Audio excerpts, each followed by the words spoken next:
इसके अलावा चलिए अब उन नेताओं के बारे में आपको बताते हैं, उनकी बातों को सुनाते हैं जिन्होंने बजट पर अपनी प्रतिक्रिया दी है। किस नेता ने क्या कुछ कहा है, आइए सुनते हैं।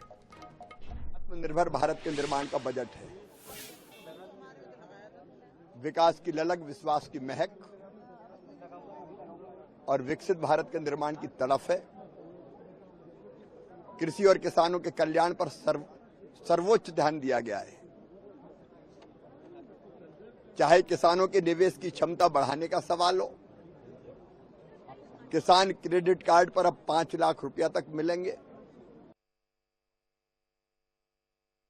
जो पूंजीपति हैं, बड़े बड़े जो प्रधानमंत्री जी के दोस्त हैं, बीजेपी के दोस्त हैं, जिनका लाखों करोड़ रुपए का कर्जा बाकी है, उनका कर्जा माफ नहीं किया जाएगा।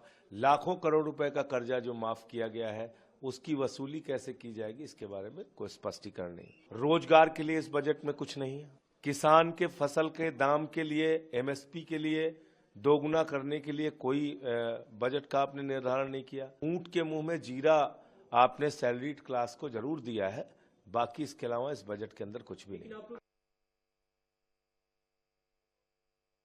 देखिए, मिडिल क्लास के लिए जो राहत मिला है वो तभी संभव है जब देश का अर्थव्यवस्था मजबूत से आगे बढ़ रहा है। अगर देश में आमदनी आगे नहीं बढ़ेगा, देश का अर्थव्यवस्था, इकोनॉमी का हालत खराब होगा, तो इतना बड़ा रिलीफ कैसे दे सकते हैं।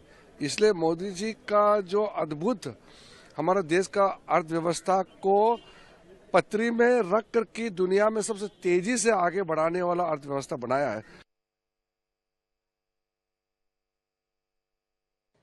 आदरणीय प्रधानमंत्री मोदी जी के नेतृत्व में हमारी फाइनेंस मिनिस्टर निर्मला सीतारमण जी ने एक बहुत ही जबरदस्त इस प्रकार का बजट पेश किया है।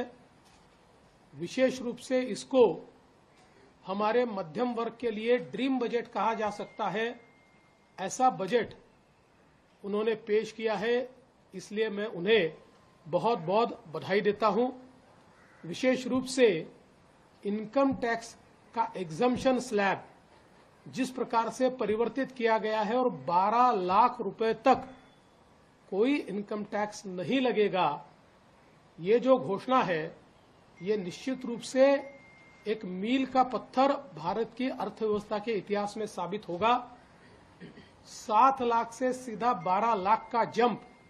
और मैं बता देना चाहता हूं कि 2014 में मोदी सरकार ने ही 2.5 लाख तक एग्जम्पशन लिमिट लेकर वो गए थे।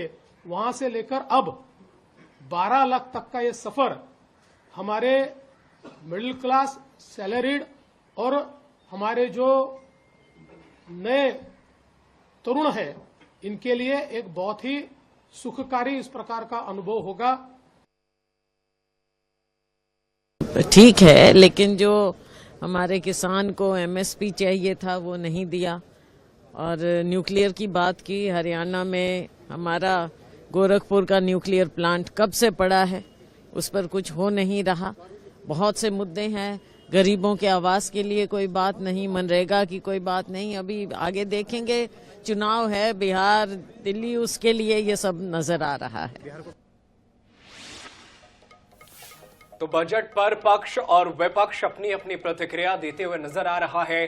पक्ष का कहना है कि सरकार ने एक शानदार बजट पेश किया है जिसमें मिडिल क्लास के लिए बहुत कुछ है, तो वहीं विपक्ष जो है कई और वायदे को जनता के सामने रखकर सवाल उठा रहा है।